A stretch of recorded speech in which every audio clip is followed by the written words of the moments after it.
Hello students, how are you? I hope you all are fine. And class 7 start करते हैं, अपना lesson resume करते हैं जहाँ हमने छोड़ा था वहीं से। तो हमने ये स्टडी किया था कि डॉग की जो सॉल है, जो स्पिरिट है, जो आत्मा है, वो उस काइंड दयालु बूढ़े आदमी के सपने में आके उसे बताती है कि जी आप पाइन ट्री को काटिए, उसे एक मोटार तैयार कीजिए। तो देखते हैं उसके बाद क्या होता है। Page number 59। तो स्टार्ट करें students. So the old man chopped down the tree and cut out of the middle of the trunk a section about 2 feet long। तो ओल्ड मैन वही करता है, जाके वो ट्री को काटता है और लगभग 2 फीट के जो उसके जो तना है उसके एक सेक्शन में से वो बड़ी with a great labour partly by fire partly by the chisel he scraped out a hollow place as big as a small bowl। तो वो बड़ी मेहनत करता है, उसके लगभग 2 फीट के तने के काट के उसका टुकड़ा निकालता है, थोड़ा जला के, थोड़ा चीज़ल यानी कि तेज धार वाले हथियार से, और किसी तरह वो उस तने के बीच में एक कटोरे टाइप का छेद कर लेता है। He then made a long handle hammer of wood such as is used for the pounding rice. और उसके बाद फिर वो एक लंबी हैंडल वाले एक हथौड़ा भी बनाता है लकड़ी का, जिससे कि वो जैसे हम लोग चावल को पीट पीट के ग्राइंड करते हैं ना, उस हिसाब से, उस तरह का। मैं new years time drew near, जैसे ही नए न्यू ईयर का टाइम पास आ रहा था, he wish to make some rice pastry. तो उसने सोचा क्यों ना थोड़ा राइस की एक पेस्ट्री तैयार की जाए, चावल का एक पकवान तैयार किया जाए। When the rice was all boiled, जब चावल उबाल लिए गए, granny put into the mortar और put it into the mortar. जब चावल उबल गए तो जो ग्रैंडमा थे, जो ग्रैनी थे, उन्होंने वो सारे चावल मोटाल, यानी कि मोटाल का मैंने बताया था, बाउल को मोटाल बोलते हैं, बड़े से बाउल को, उसमें डाल देते हैं सारे चावल। The old man lifted his hammer to pound the mass into dough and the blows fell heavy and fast till the pastry was all ready for baking। अब बाउल में डालने के बाद फिर वो ओल्ड मैन क्या करता है कि उस हैमर, जो लकड़ी की जो हथौड़ा बनाया था, उससे उस चावल को धीरे धीरे बारीक करता है, थोड़ा तेज, कई बार थोड़ा तेज स्मॉल, धीरे धीरे उसको पीसता है, हथौड़े से मारता है, तो चावल बिल्कुल पेस्ट बन जाता है चावल का, और वो पकाने के लिए रेडी हो जाता है। Suddenly the whole mass turn into a heap of gold joints. अभी देखो इतना हुआ ही था कि अचानक क्या हुआ कि वो जो चावल का जो था, जो ऐसे पेस्ट सा बन गया था, पूरा का पूरा सोने के ढेर में बदल गया अचानक से। When the old man took the hand mill and filling it with beans again to grind and gold dropped like a rain। और जब वो बूढ़ी औरत उसको हाथ वाली चक्की में, जो घरों में हाथ वाली चक्की होती है, उसमें मुट्ठी मुट्ठी करके उसमें डाल के उसको पीसने लगी, तो क्या देखती है कि साइड से चावल के बजाय वहाँ से सोने के टुकड़े गिर रहे हैं। Meanwhile the envious neighbor peeped at the window when the boiled beans were being grounded। और उसी वक्त वो जो दूसरा वाला जो लालची जो बूढ़ा आदमी था, दूसरा जो पड़ोसी था, वो खिड़की में से ये सब कुछ देख रहा था। गोटी मी क्राइड द ओल्ड मैन। और वो जो बंदा खिड़की में से झांक रहा था, बूढ़ा आदमी दूसरा वाला, वो एकदम से चिल्ला उठता कि हे भगवान। As she saw each dripping sauce turning into yellow gold. जैसे वो देख रहा था कि जो कुछ भी पिस के आ रहा है सब कुछ गोल्ड बनता जा रहा है। Until a few minute the tub under the mill was full of the shining mass of gold. और वो जो मिल के नीचे, वो जो चक्की के नीचे जो टब था, पूरा का पूरा गोल्ड से भर गया। सो the old couple were rich again. बूढ़े जो ये जो अच्छा वाला जो बूढ़ा कपल था, ये फिर से बहुत ज़्यादा अमीर हो जाते हैं। The next day the stingy and the weak neighbour came and borrow the mortar and magic mill. अगले दिन वो जो पड़ोसी वाले होते हैं, जो लालची वाले जो बूढ़े लोग होते हैं, वो लोग क्या आते हैं इनके घर से, वो बाउल, लकड़ी वाला बाउल, और जो मैजिक मिल है, वो जो हाथ वाली चक्की है, वो उनसे मांग के ले जाते हैं अपने घर पे। They fill one with boiled rice and the other with beans. तो वैसे ही करते हैं वो, एक में बाउल में तो वो उबले हुए चावल डालते हैं और फिर धीरे धीरे उसको पीसते हैं। Then the old man began to pound and the woman to grind, but the first blow and the turn, the pastry and sauce turn into a fall mass of worms। लेकिन उनके साथ बिल्कुल उल्टा होता है। जब वो उसको पीसते हैं और वो उनको ऐसा लगता है कि वो वैसा ही करेंगे तो उनका भी वो गोल्ड बन जाएगा, लेकिन उनका जो पूरा कटोरा है वो वॉर्म्स से, जैसे अपने सुंडियाँ बोल देते हैं या कीटाणु बोल देते हैं, उनसे भर जाता है पूरा। Till more angry at this. और इस पर तो और ज़्यादा उस बूढ़े आदमी को गुस्सा आ जाता है। They chop the mill into pieces to use as firewood. वो क्या करते हैं, उस मिल को, लकड़ी के उस पूरे उसको तोड़ देते हैं आग जलाने के लिए। क्योंकि गुस्सा आ जाता है। हालांकि वो उधार मांग कर लाए थे, उनको ऐसा नहीं करना चाहिए था, लेकिन वो लोग तो वैसे ही, आपको पता है कि जैसे बताया था कि वो बहुत ज़्यादा मतलब गुस्सैल और बदतमीज़ टाइप के लोग थे। तो उन्होंने क्या किया, अच्छे वाले बुरे लोगों से मांगी गई वो मिल तोड़ कर वो अपने पास रख लेते हैं आग जलाने के लिए। तो ये कॉम्प्रिहेंसिव चेक है, इसको हम लोग बाद में डिस्कस करेंगे, लेसन कंप्लीट करते हैं पहले। सेकेंड पार्ट स्टार्ट हो जाता है। Not long after that the good old man dreamed again. अब जब वो तोड़ ली तो उसके उसी रात कह लीजिए उस अच्छे वाले बूढ़े आदमी को फिर से एक सपना आता है। And the spirit of the dog spoke to him. Spirit जो होती है, कुत्ते की जो आत्मा होती है, उसको सपने में आके बताती है, telling him how the wick people had burn the mill made from the pine tree. वो बताता है कि कैसे जो आपके पड़ोसियों ने जो वो लकड़ी की मिल थी उसको काट कर, तोड़ कर और जला दिया। Take the ashes of the mill, sprinkle them on the withered trees and they will bloom again, said the dog spirit. अब डॉग स्पिरिट कहती है भी ठीक है, उन्होंने उसको तोड़ दिया, जला दिया, अब आप एक काम कीजिए, उनके यहाँ से उसकी राख ले आइए, उस राख को आप सूखे हुए पेड़ों पर डालेंगे ना तो वो दोबारा से हरे भरे हो जाएंगे। And the old man awoke and went at once to his big neighbor house, and where they found the miserable old pair sitting at the edge of their square fireplace in the middle of the floor, smoking and spinning. अब अगले दिन सुबह वो जरा अच्छा वाला जो बूढ़ा आदमी है वो अपने पड़ोसियों के यहाँ जाता है, उन गन्ने वालों के पास, और वो जाके देखता है कि दोनों जो हैं हस्बैंड वाइफ हैं, वो जैसे आपने देखा होगा टीवी वगैरह में, फिल्मों में, कि एक कमरे के अंदर से चौकोर सा कुछ बनाकर उसके अंदर आग जलाई हुई होती है, तो वैसा कुछ बना हुआ था स्क्वायर शेप में, फायरप्लेस, आग जलाने की जगह बनी हुई। वो लोग उसके सामने बैठे थे, स्मोकिंग कर रहे थे और कुछ काट रहे थे शायद। From time to time they warm their hands and feet with the blaze from the some bits of the mill, while behind them lay a pile of the broken pieces. अब बीच बीच में वो अपने हाथ पैर सेक रहे थे, वो जो आग जला रखी थी उन्होंने लकड़ी की मिल काट कर जो उन्होंने डाल दी थी आग में, और बाहर लकड़ी का ढेर लगा पड़ा था छोटा सा, उसकी मिल का टुकड़ा हुआ। द गुड ओल्ड मैन हम भी आस्क्ड फॉर द एशेज। अब उस अच्छे वाले जो बूढ़ा जिनके घर गए थे उन्होंने बोला मेरे को राख ही दे दो भाई, मिल तो आपने तोड़ दी, बाउल भी आपने तोड़ दिया, कम से कम मेरे को उसकी राख ही दे दो। Though the courteous couple turned up their noses at him and scolded him as if he were a thief, and they let him fill his basket with the ashes. अब जब उसने उनसे राख मांगी तो वो दोनों जो थे, जो खराब वाले जो कपल था, उन्होंने ऐसे नाक मुँह सिकोड़ते हैं और उसकी तरफ ऐसे देखते जैसे वो कोई चोर आ गया हो घर पे, लेकिन उसको वो टोकरी में राख भरने देते हैं। वो अपने अंदर ही अंदर खुश होते हैं, ले ये बंदा राख लेने आया, कितना बेवकूफ़ है। अब उन्हें नहीं पता कि राख से आगे क्या होने वाला है। On coming home the old man took his wife into the garden. और अगले दिन वो बूढ़ा आदमी, जो अच्छा वाला बूढ़ा आदमी, अपनी वाइफ को लेके गार्डन में जाता है। बिंग विंटर, उस वक्त वो सर्दियों का वक्त था, यानी कि सर्दियों में यानी पतझड़ का टाइम था जैसे हम लोग कह देते हैं। The favourite cherry tree was bare. उनका जो फेवरेट चेरी का जो पेड़ था वो बिल्कुल खाली हो चुका था, पत्तियाँ झड़ चुकी थी। He sprinkle the pinch of ashes on it and lo it sprouted blossom until it become a cloud of pink blossom which perfume the air. और वो एक मुट्ठी राख उस पेड़ के ऊपर डालता, और डालते एकदम से चमत्कार क्या होता है कि वो पूरा का पूरा पेड़ खिल उठता है, और जो चेरी के फूलों की जो खुशबू है वो हवा में फैल जाती है, महक उठती है पूरी हवा उससे।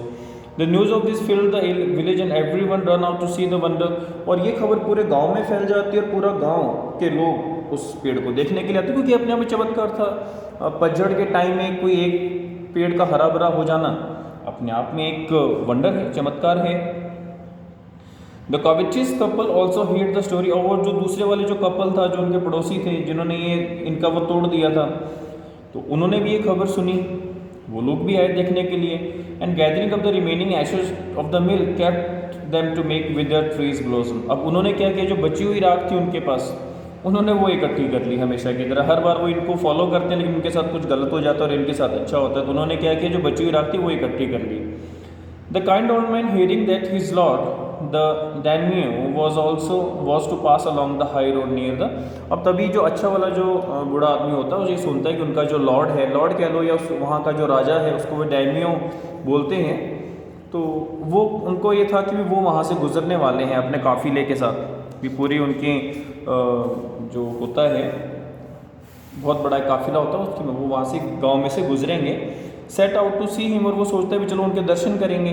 Taking is basket of the ashes, और अपनी वो राख वाली टोकरी साथ लेके जाता है। एज द ट्रेन अप्रोच, जैसे वो राजा की उस लॉर्ड की जो ट्रेन पास में आती है, he climbed up to a old withered cherry tree and stood up the way side. तो वो एक पुराने चेरी ट्री पे चढ़ जाता ऊपर, यानी एक ऐसा पेड़ जिसकी कोई टहनियाँ शायद सड़क के ऊपर आ जाए कि वो जब ट्रेन नीचे से गुजरे तो वो ऊपर से राजा को देख सके, ऐसा करके कुछ। तो वो एक पेड़ पे चढ़ जाता है। तो डायनमोस के बारे में थोड़ा सा बताया कि now in the days of daimyos it was the custom when their lord passes by for all the loyal people to shut up their high windows and they even pasted them fast with the slip of paper. They even pasted them fast with the slip of paper so as not to commit the impertinence of the looking down on to his lordship। तो वो उस वक्त एक रिवाज होता था, जब भी वो कोई राजा जो भी था वो वहाँ से गुजरता था तो लोग अपनी खिड़कियाँ दरवाजे बंद कर देते थे ताकि ऊपर से कोई उनको ना देख पाए। और एक और जो रिवाज होता था इनका वो क्या था कि all the people along the road would fall upon their hands and knees and remain prostrate until the procession was passed by. और एक और रिवाज ये होता था कि सब लोग सड़क के दोनों तरफ अपने घुटनों के बल बैठ जाते थे हाथ जोड़कर, जब तक कि वो काफिला वो प्रोसेशन गुजर नहीं जाता था वहाँ से। तो भाई वो बूढ़ा अच्छा वाला बूढ़ा आदमी पेड़ पे चढ़ा हुआ है, जैसे ही वो राजा की ट्रेन नज़दीक आती है और जिस भी व्हीकल पे वो बैठा हुआ है वो उस पेड़ के नज़दीक आता है। One tall competent man marched ahead, और एक बड़ा सा मतलब ऐसे मजबूत कदकाठी का आदमी जो उसकी ट्रेन के सामने सामने मार्च कर रहा था, चल रहा था, crying out the people by the way get down to your knees, get down on your knees. वो जैसे आगे आगे राजा के आगे आगे चल रहा था, लोगों को ये बोलता जा रहा था कि अपने अपने घुटनों के बल बैठ जाओ, घुटनों के बल बैठ जाओ। And everyone kneel down while the procession was passing, और सब लोग घुटनों के बल बैठे हुए थे और वो राजा का काफिला गुजर रहा था पास से।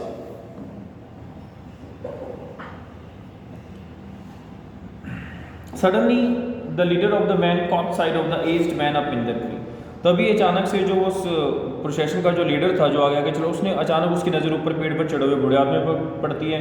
He was about to call out of him in an angry tone, but seeing was such an old fellow, he pretended not to notice him and passed him by।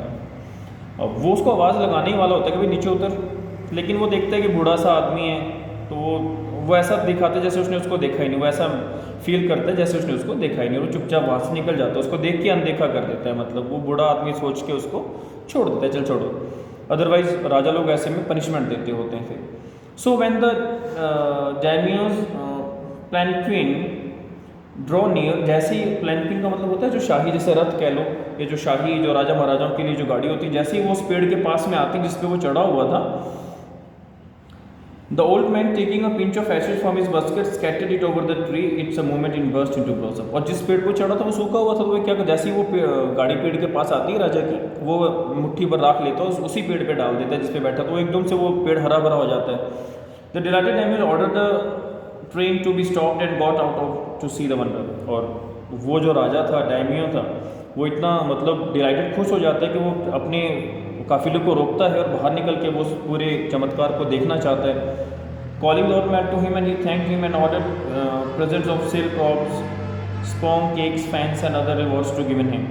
और वो नीचे उतरता है, उस बूढ़े आदमी को अपने पास बुलाता है और उसको बहुत सारे गिफ्ट्स देता है, और बहुत सारा पैसा है, गिफ्ट्स है, चीज़ें उसको अवार्ड में दे दी जाती हैं। Even he invented him to his castle, और यहाँ तक कि वो उसको अपने दरबार में भी बुलाता है उसको सम्मानित करने के लिए, उसको अवार्ड देने के लिए। So the old man went gleefully home to share his joy with his dear old wife. और फिर वहाँ से वो बूढ़ा जो अच्छा वाला बूढ़ा आदमी खुशी खुशी अपने घर जाता है, जाके अपनी वाइफ को पूरी बात बताए भी आज कितना अच्छा हुआ, राजा ने इतना सारा गिफ्ट दिया, प्लस उसको दरबार में भी बुलाया है उसको सम्मानित करने के लिए।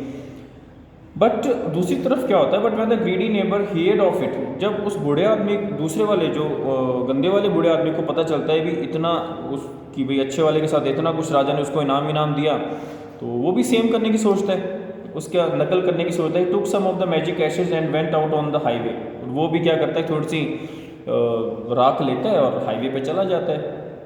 There he awaited until a daimyo's train come along, and instead of kneeling down like the crowd, he climbed a withered cherry tree। अब क्योंकि वो थोड़ा आगे चला जाता है राजा से पहले, और वो भी एक सूखे पेड़ पे चढ़ जाता है, और वो सेम वैसा ही करना चाहता है जैसे उस अच्छे वाले बूढ़े आदमी ने किया था। वो भी एक पेड़ पे चढ़ गया, वेट कर रहा है कि भाई राजा की गाड़ी आएगी पास में, तो वो वैसे ही करेगा। When the daimyo himself was almost directly under him, he threw a handful of ashes over the tree, which did not change a particle। और फिर वही करता है, जैसे ही वो राजा की गाड़ी उस पेड़ के नीचे आती है, तो वो क्या करता है, एक मुट्ठी भर राख अब उसी पेड़ पे डाल देता है जिसके ऊपर वो चढ़ा होता है, वो दूसरा गंदा वाला बूढ़ा आदमी। तो लेकिन कोई चेंज नहीं होता पेड़ के अंदर, क्योंकि वो तो देखो, क्योंकि वो जो आदमी था वो उसकी जो नीयत थी वो ठीक नहीं थी। यूँ कहते हैं ना कि अच्छाई नहीं थी, वो एक उसके अंदर बुराई थी, वो उसको नेगेटिव वे में ये सब करना चाहता था। तो उसके राख डालने से कुछ भी नहीं होता, पेड़ सूखा का सूखा ही रहता है। The wind blew the fine dust in the noses and eyes of the daimyo and his wife. और उल्टा होता क्या है कि वो जो राख फेंकता है वो हवा से उड़ के राजा की और उसकी वाइफ की आंखों में डल जाती है, नाक में डल जाती है। And such sneezing and choking, और वो दोनों छींकने लगते हैं, खांसने लगते हैं बुरी तरह से, और आंखें मसलने लगते हैं, राजा और रानी दोनों। It's spoiled all the pomp and dignity of the procession, और इससे उन दोनों का मूड खराब हो जाता है। जो वो खुशी खुशी अपने उसमें प्रोसेशन में काफिला चल रहा था सबका, सबको गुस्सा आ जाता है। The man whose business it was cry get down on your knees, जिसने भी ये किया है उसको घुटनों के बल यहाँ पर मेरे सामने लाया जाए। तो राजा बोल देता है भी जिसने भी एक गलत काम किया उसको मेरे सामने घुटनों के बल बिठाया जाए। Seize the old fool by the collar and dragged him from the tree, और उसका जो आगे आगे आदमी चल रहा था वो उस गंदे वाले बूढ़े आदमी को कॉलर से पकड़ के घसीट के लाता है और राजा के सामने ले आता है। And trembled him and his ask basket into ditch by the road, और उसको पकड़ के उसकी वो राख वाली टोकरी पकड़ के सड़क के किनारे फेंक देता है। And beating him soundly he left him for dead, और उसकी बुरी तरह से पिटाई कर देते हैं, अधमरा करके उसको सड़क के किनारे फेंक देते हैं उसी राख में। Thus the wicked old man died in the mud, but the kind friend of the dog dwelt in peace and plenty, and both he and his wife lived to a green old age. और आखिरकार ये होता है, जो बुरा वाला आदमी होता है आखिरकार उसको मौत नसीब होती है, क्योंकि उसकी नीयत सही नहीं थी। देखिए मॉरल ऑफ द स्टोरी यही है। चलो पहले लास्ट लाइन का मीनिंग कर लेते हैं कि गंदे वाले बूढ़े आदमी को डेथ मिलती है, और जो अच्छा वाला होता है वो अपनी वाइफ के साथ खुशी खुशी अपने घर पे रह रहा होता है। तो मॉरल ऑफ द स्टोरी ये है कि जब भी हम कोई काम करते हैं, अगर अच्छी नीयत से करते हैं, एक पॉजिटिव मकसद के साथ, अच्छे मकसद के साथ करते हैं, तो हमारे साथ हमेशा अच्छा होता है। लेकिन जब हम कोई अच्छा काम भी बुरी नीयत से करते हैं तो हमारे साथ बुरा ही होगा। तो स्टूडेंट लेसन कंप्लीट हो गया। बहुत जल्द आप तक क्वेश्चन आंसर भी पहुंच जाएंगे। तो आप लोग इस लेसन को पूरी अच्छे से एक बार फिर से रीड कर लीजिएगा बुक में, और क्वेश्चन आंसर्स आपको पहुंचा दिए जाएंगे। Thank you.